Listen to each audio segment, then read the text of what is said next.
How to get rid of rose chafer beetles.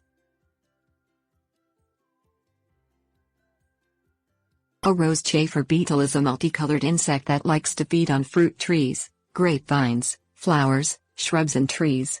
The pest's back is straw-colored, its legs and underside are reddish-brown to black and its head is red. The adult beetle measures only a half-inch long. Rose chafer beetles eat the leaves of the plants, leaving just the veins intact. Natural and chemical means can be used to get rid of this pesky garden pest. Things you will need: insecticide, traps. Survey your trees, shrubs or crops to determine the extent of potential foliage damage from rose chafer beetles. The Ohio State University's Ohio Agricultural Research and Development Center suggests visually inspecting all four corners of your crops or other greenery as well as some in the middle section.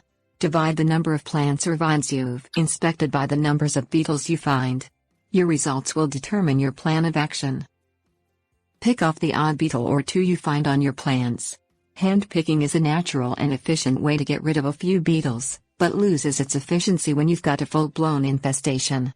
Destroy the pests and discard in a trash container away from animals and children. They are poisonous and may cause harm to your pets if ingested. Use chemical controls to get rid of the insects if you have an average of more than 2 beetles per plant or vine.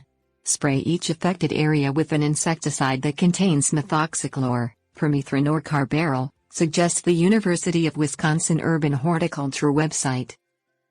Continue chemical treatment every 3 to 4 days until the rose chafer population visibly drops. You may need to spray more often if you're getting a lot of rain. Set traps to collect the beetles. A rose chafer trap is similar to a Japanese beetle trap and contains a substance to attract the pests away from your plants, at which point they will get stuck in the collection container. Place the traps 30 feet away from the plants you are protecting, or as a preventive measure, put one down for every 200 feet of extended area of yard or garden.